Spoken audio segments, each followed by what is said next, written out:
అమరావతికి చట్టబద్ధత బిల్లును లోక్సభ ఆమోదించడంతో ఏపీ వ్యాప్తంగా హర్షం వ్యక్తమవుతోంది. రాజధానికి చట్టబద్ధత కల్పించడం సరైన నిర్ణయం అంటున్న కర్నూలు జిల్లా టీడీపీ అధ్యక్షురాలు గుడిసె కృష్ణమ్మతో మా correspondent Muralikrishna face to face. Andhra Pradesh రాష్ట్ర రాజధానికి చట్టబద్ధత కల్పిస్తూ ఇవాళ లోక్సభలో బిల్లు ప్రవేశపెట్టారు. దీనికి సంబంధించి ప్రస్తుతం మనతో పాటు మాట్లాడడానికి కర్నూలు జిల్లా టీడీపీ అధ్యక్షురాలు గుడిసె కృష్ణమ్మ ఉన్నారు. మరిన్ని విషయాలు అడిగి తెలుసుకునే ప్రయత్నం చేద్దాం. అక్కడ చెప్పండి, ముఖ్యంగా రాష్ట్ర విభజన తర్వాత ఆంధ్రప్రదేశ్ రాష్ట్రానికి రాజధానిగా ఇప్పటి వరకు కూడా గత ప్రభుత్వం 3 రాజధానుల పేరుతో రాష్ట్రాన్ని చిన్న విభజన చేసిందని చెప్తా ఉన్నారు. ప్రస్తుతం ఇప్పుడు కూటమి ప్రభుత్వం అధికారంలోకి వచ్చిన తర్వాత రాష్ట్ర రాజధానిగా అమరావతిని గుర్తిస్తూ ఒక గెజిట్ కూడా విడుదల చేసింది. దీనికి సంబంధించి ఇప్పుడు లోక్సభలో బిల్లు ప్రవేశపెట్టి దాని మీద చర్చ కూడా చేస్తుంది. లోక్సభలో కూడా కాంగ్రెస్ దీనికి సపోర్ట్ చేస్తూ ఉంది. దీన్ని ఎట్లా చూడొచ్చు? మొన్ననే 28వ తారీఖున పోయిన నెల అసెంబ్లీ ప్రత్యేకంగా ఏర్పాటు చేసి ఎమ్మెల్యేలు, మినిస్టర్స్ అండ్ పవన్ కళ్యాణ్ అన్న, నా చంద్రబాబు నాయుడు గారు ముఖ్యమంత్రి వర్యులు అందరూ కూడా చట్టబద్ధత కల్పిస్తూ అమరావతి మా రాజధాని అని చెప్పి బిల్ పాస్ చేసి కేంద్రానికి పంపించడం జరిగింది. అట్లాంటి దౌర్భాగ్య పరిస్థితికి కల్పించిన జగన్మోహన్ రెడ్డి గారిని ఆంధ్రప్రదేశ్ ప్రజలందరూ కూడా థూ అని ఆయన మొహాన్ని ఉమ్మేస్తున్నారు, చీత్కరిస్తున్నారు. ఎందుకంటే ఈరోజు మనం ఎక్కడ చూసినా కానీ ఈ చట్టబద్ధత అనేది ఫస్ట్ టైం తీసుకురావడం జరుగుతుంది. ఎందుకంటే ఇట్లాంటి రాక్షసుడు ఇంతకుముందు చేసినటువంటి పరిపాలనా దృష్ట్యా మనం ఇంతకుముందు ఒకే రాజధానిలో ఉన్నాం. కానీ జగన్మోహన్ రెడ్డి వికృత చేష్టల వలన, వికృత చర్యల వలన, ఆ మానసిక స్థితి బాగా లేకపోవడం వల్ల ఆయన మాకు 3 రాజధానులు కావాలి అని చెప్పి ఆంధ్రప్రదేశ్ ప్రజలను పట్టి పీడించి ఈ 5 సంవత్సరాలు 2019 నుంచి 24 వరకు ఏ ఒక్క వర్గాన్ని కూడా ప్రశాంతంగా ఉండని లేదు. రాజధాని లేని రాష్ట్రంగా దేశంలోని చరిత్ర సృష్టించబడింది. కాబట్టి ఆయన ఒక విధ్వంసకరమైన సీఎంగా అప్పట్లో రాజ్యం వెళ్ళాడు. ఆయన ఎప్పుడైతే ఆంధ్రప్రదేశ్ సీఎం అయ్యారో అప్పటి నుండి ఆంధ్రప్రదేశ్ అనేది ప్రతిభ మసకబారుతూ వస్తుంది. ఎన్నో సంవత్సరాలు అంటే దశాబ్దాలుగా అభివృద్ధి చేసిందంతా కూడా కొట్టుకొని పోయి ఆయన ఇప్పుడు మన రాష్ట్రం ఎట్లుందంటే మన రాష్ట్ర ఆర్థిక పరిస్థితి కూడా వెంటిలేటర్ పైన ఉంది. అట్లాంటి స్థితికి తీసుకొచ్చిన ఆయన ఈరోజు మళ్ళీ చట్టబద్ధత గురించి మాట్లాడడం అనేది నిజంగా ఒక పిచ్చి సైకో మాజీ సీఎం అని చెప్పడానికి ఎటువంటి మేము జంకాల్సిన అవసరం లేదు. కాబట్టి ప్రజలందరూ కూడా మేల్కొన్నారు. చంద్రబాబు నాయుడు గారిని మళ్ళీ తీసుకొచ్చి ఈయనే నిబద్ధత గల ఒక ముఖ్యమంత్రిగా ఇస్తే మనకు మంచి భవిష్యత్తు ఉంటుంది. ఆంధ్రప్రదేశ్ భవిష్యత్తుకి మంచి పునాది వేస్తారు. స్వర్ణాంధ్రప్రదేశ్ని తీర్చిదిద్దడంలో ఈయనే సాటి అని చెప్పి మళ్ళీ మాకు 2024లోన దాదాపుగా 164 సీట్లు ఆంధ్రప్రదేశ్ ప్రజలు కట్టబెట్టడం అనేది ఒక చరిత్ర అని చెప్పి ఈ సందర్భంగా మేము తెలియజేసుకుంటున్నాం. అయితే గతంలో 3 రాజధానుల పేరుతో రాష్ట్రాన్ని చిన్నభిన్నం చేసినటువంటి జగన్ ఇవాళ అమరావతి రాజధానిగా గుర్తిస్తూ కేంద్ర ప్రభుత్వం కూడా సపోర్ట్ చేస్తూ ఉంది.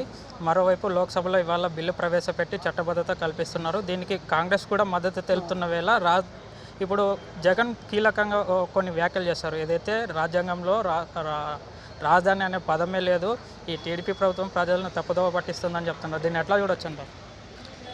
అదే చెప్తున్నాం కదండి, ఆయన పిచ్చి పరాకాష్ఠకు పోయింది. రాజధాని అనే పదము రాజ్యాంగంలో లేదు అని ఆయన మాట్లాడుతున్నారంటే మనకు స్వతంత్రం వచ్చినప్పటి నుంచి అంతకు ముందు కూడా ప్రతి రాష్ట్రము రాజధాని లేని రాష్ట్రంగా ఏమి లేదు కదా. రాజధాని పెట్టుకునే కదా మనం డెవలప్మెంట్ చేస్తున్నాము. ఈరోజు ఆంధ్రప్రదేశ్ కానీ, తర్వాత కర్ణాటక కానీ, ఇంకా తమిళనాడు కానీ, ఢిల్లీ కానీ, మధ్యప్రదేశ్ కానీ ఏది తీసుకున్నా ఏది రాజధాని అని అడుగుతాం. ఈరోజు ప్రతి సబ్జెక్టులో పిల్లలకి మనం నేర్పించేది ముఖ్యం ఏమంటే మన దేశంలో ఎన్ని రాష్ట్రాలు ఉన్నాయి, వాటి రాజధానుల పేర్లు చెప్పండి అని చెప్పి అడుగుతాం. దానికి చట్టబద్ధత లేదు అని చెప్పడం అంటే నిజంగా ఒక సైకో జగన్మోహన్ రెడ్డి గారు. నిజంగా ఆయన ఇక్కడ ఉండాల్సిన వ్యక్తి అయితే కాదు, ఖచ్చితంగా ఆయన ఒక పిచ్చి ఆసుపత్రిలో, మెంటల్ హాస్పిటల్లో ఉండాల్సిన ఒక వ్యక్తి. అట్లాంటి వ్యక్తికి ఇంతకుముందు మన ప్రజలు తెలియక ఆయనకు సీఎంగా చేయడం వల్ల ఈరోజు 3 రాజధానులు అని చెప్పి ఆ పాలనను కూడా విధ్వంసకరమైన స్థితిలో తీసుకొచ్చారు. ఇప్పుడు చూడండి, అసెంబ్లీ కానీ, తర్వాత న్యాయ వ్యవస్థ కానీ, పరిపాలన వ్యవస్థ కానీ ఒకే చోటు ఉంటే ఎవరికైనా ఉంటుంది. అలా లేకుండా ఒక చోట అసెంబ్లీ, ఇంకొక చోట న్యాయ వ్యవస్థ, ఇంకొక చోట పరిపాలన వ్యవస్థ అంటే ఎక్కడికి వెళ్తారు ప్రజలు? అసలు ఇది ఏమైనా అంటే సక్సెస్ఫుల్ అయిందేనా? ఇంతకుముందు సౌత్ ఆఫ్రికాలో ఇలా ఉండేదంటారు, కానీ వాళ్ళే మాకు వద్దు, ఒకే చోట అన్నీ ఉంటే బాగుంటుంది అన్ని సంస్థలు అని చెప్పి వాళ్ళే ఈరోజు ఒకే చోట ఏర్పాటు చేసుకున్నారు.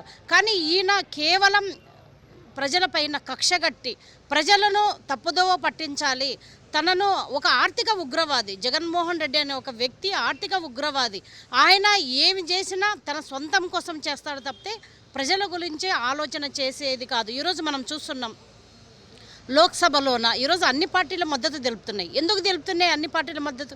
ఇది రాజ్యాంగబద్ధంగా ఖచ్చితంగా రాజధాని ఉండాలనే ఒక లక్ష్యంతోన ప్రతి పార్టీ, కాంగ్రెస్ అయితేనేమి, బీజేపీ అయితేనేమి, మిగతా పార్టీలు అయితేనేమి అన్ని పార్టీలు మద్దతు తెలుపుతున్నాయి. ఒక సైకో ఉండడం వల్ల ఆ పార్టీ మాత్రమే మద్దతు తెలపట్లేదు, కానీ ప్రజలందరూ కూడా చూస్తున్నారు. ఆంధ్రప్రదేశ్ ప్రజలు ఈరోజు చాలా సంతోషంగా ఉన్నారు. విజన్ ఉన్న ముఖ్యమంత్రి చంద్రబాబు నాయుడు గారి నేతృత్వంలోన, ఆయన ఆధ్వర్యంలోన, పవన్ కళ్యాణ్ అన్న సహకారంతోన, ఈరోజు మోడీ గారి సహకారంతోన మన ఆంధ్రప్రదేశ్ స్వర్ణాంధ్రప్రదేశ్గా మారుతుంది అనే దానికి ఎటువంటి సందేహం లేదు అని చెప్పి ఇప్పటికైనా జగన్మోహన్ రెడ్డి గారికి మరియు మిగతా 10 మంది ఎమ్మెల్యేలకు మేము తెలియజేసుకునేది ఒకటి, ఇలాంటి వ్యక్తి నేతృత్వంలో మీ పార్టీ ఉన్నందుకు మీరు నిజంగా బాధపడవలసిన సమయం అయితే వస్తుంది. ఇప్పటికైనా మీరు మారాలి మిగతా ఎమ్మెల్యేలని నేను కోరుకుంటున్నాను. మొత్తం మీద రాష్ట్ర అభివృద్ధి ఏ రకంగా ఉండబోతుంది? ఇప్పుడు గెజెట్కి సంబంధించి కేంద్ర ప్రభుత్వం కూడా ఆమోదం తెలిపే అవకాశం ఉంది కాబట్టి మున్ముందు రాష్ట్ర అభివృద్ధి ఏ రకంగా కొనసాగబోతుంది? అదే రకంగా మీరు ఉన్నటువంటి ప్రాంతం ఏదైతే ఉందో ఆదోని జిల్లా, ఆదోని నియోజకవర్గం కూడా ఏ రకంగా అభివృద్ధి చెందే అవకాశం ఉంది? దీనికి సంబంధించినటువంటి ప్రణాళికలు కానీ ఏదైనా మీరు ప్రభుత్వం దృష్టికి తీసుకెళ్ళాలి? మనం చూస్తున్నాం అమరావతి ఒక దేవతల రాజధానిగా పేరు గడించిన ఆ అమరావతి పేరు మీద ఎప్పుడైతే రాజధాని ఏర్పాటు చేశామో ఆ రోజు నుంచి అంచెలంచెలుగా అభివృద్ధి జరుగుతుంది. కానీ దురదృష్టవశాత్తు 2014-19లో అభివృద్ధి జరిగింది, 1924లో మళ్ళీ 30 సంవత్సరాలు వెనక వెళ్ళిపోయింది. ఈ 2 సంవత్సరాల కాలంలోన అమరావతి ఎంత డెవలప్మెంట్ అవుతుందనేది అక్కడ చూసిన ప్రజలందరికీ తెలుస్తుంది. చాలా బిల్డింగ్స్ కట్టాము, అదేవిధంగా చాలా క్వార్టర్స్ కూడా అక్కడ కట్టడం జరిగింది. రోడ్ల నిర్మాణం అయితేనేమి, మిగతా నిర్మాణాలు అయితేనేమి, సిఆర్డీఏ బిల్డింగ్ కూడా మొన్ననే ఓపెన్ చేయడం జరుగుతుంది. కాబట్టి ప్రపంచంలోనే ది బెస్ట్ రాజధానిగా ఏర్పాటు చేసి ఆంధ్రప్రదేశ్ల భవిష్యత్తుని స్వర్ణాంధ్రగా తీర్చిదిద్దే లక్ష్యంతోనే ఈరోజు గౌరవనీయులు ముఖ్యమంత్రి వర్యులు నారా చంద్రబాబు నాయుడు గారు ఎంత ఏజ్ ఉన్నా, ఆయనకు 74 సంవత్సరాల పైనున్నా కూడా ఒక చిన్న యువకుడులాగా కష్టపడి పనిచేస్తున్నారు.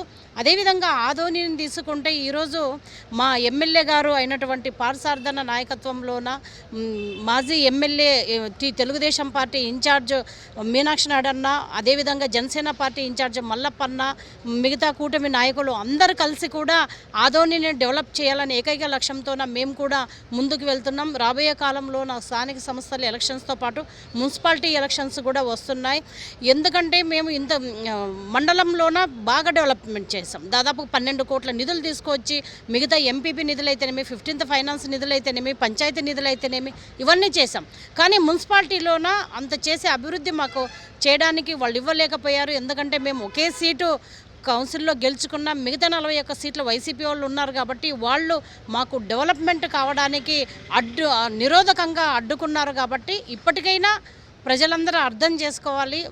ఇప్పటి నుంచైనా మమ్మల్ని గెలిపిస్తే ఖచ్చితంగా ఆదోని టౌన్ని మరింతగా డెవలప్ చేసి చూపిస్తాం. ఇది చూస్తున్నారు కదా, ఏదైతే ఆంధ్ర రాష్ట్ర రాజధానికి సంబంధించి ఇవాళ చట్టబద్ధత కల్పిస్తున్నారో దీనికి పట్ల ప్రజలు అందరూ కూడా హర్షం వ్యక్తం చేస్తున్నారు. కాకపోతే గత ముఖ్యమంత్రి వైఎస్ జగన్మోహన్ రెడ్డి మాత్రం ఈ రకంగా వ్యాఖ్యానించడం అనేది దురదృష్టకరం అని చెప్తా ఉన్నారు. వీడియో జర్నలిస్ట్ కిరణ్తో మురళీకృష్ణ, YK TV.